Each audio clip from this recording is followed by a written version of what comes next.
Now, turning back to the chronological survey, I'm going down through stories from Hebrew literature, the Torah, Genesis. I'm still in Genesis.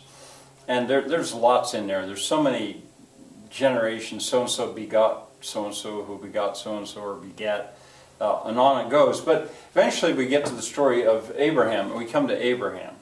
And I've written it down as the story of Abraham and Isaac, because I think that's the most dramatic story. That's the way people are most likely to remember the story.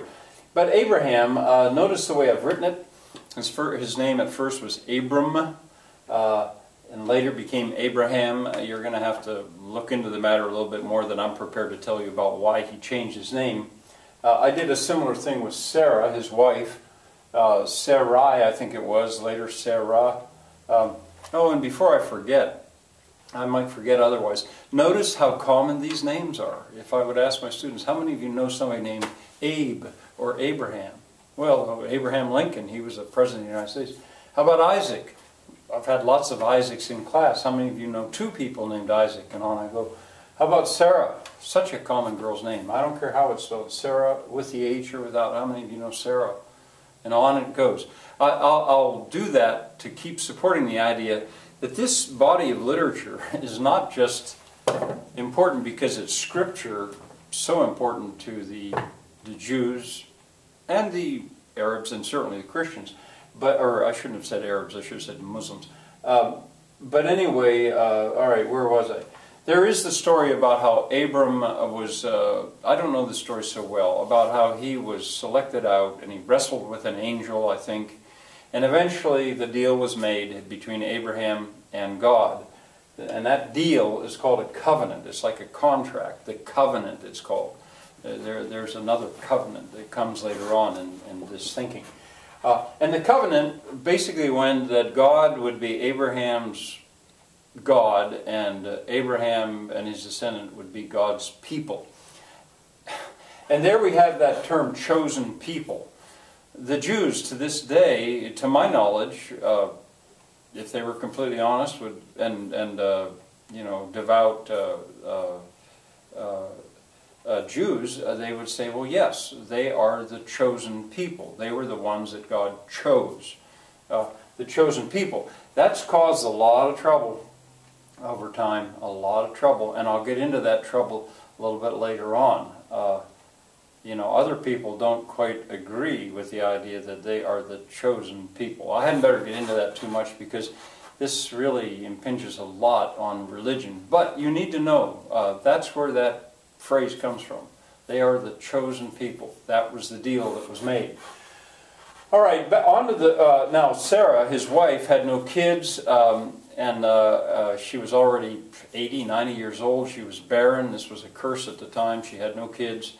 And I guess maybe tomorrow I'll tell you a little bit more about what she did about that, because I'm afraid I'll run out of time.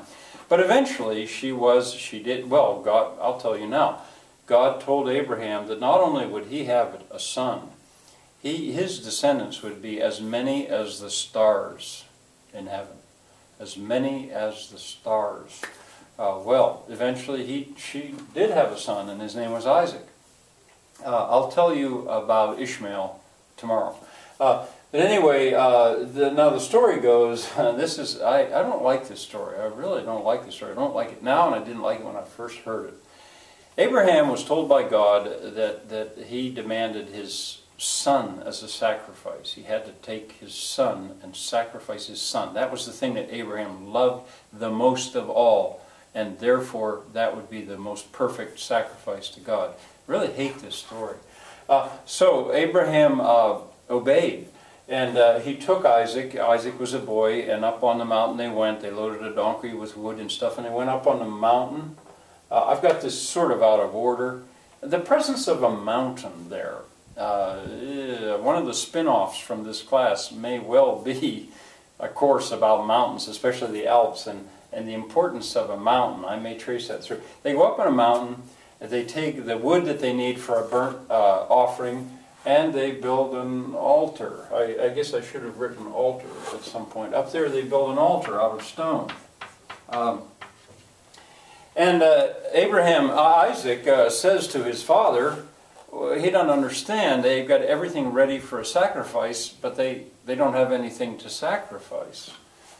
What do they have? The altar's ready, and that, let me jump here for a minute to literary devices. That is the oldest example I know of in famous literature of irony. When Isaac says to his father, Isaac says, "Daddy Abe, we don't have a sacrifice." Well, I've reread this different times to make sure I'm getting it right, and yes, the reader of Scripture knows already what Isaac does not know, that he's the one. He is the sacrifice. So Abraham is ready to sacrifice him, and he gets ready to, or puts him on the altar, ties him down, I don't know, he's ready to put the knife into him, and an angel stops him and says, "No, you don't have to do this. You have passed the test. Instead, you can go get a ram that's caught in a bush. You can go get that, and you can sacrifice that instead."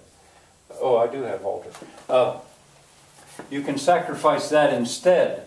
So Isaac is not killed, and Abraham has passed the test. That everything, God to him is more important than anything. I understand this story, I just don't like it. And as a little kid, I remember, what kind of a God would ask a father to kill his son? It's probably a flaw in my religious thinking, but I continue to be troubled by it. But in any case, I have run the story by you. He passes the test, it has a happy ending, and then I'll go on with Isaac tomorrow. Hey, you've got a test tomorrow on the parts of speech. And then it's Friday, and then I'll go on with this. Hope to see you tomorrow.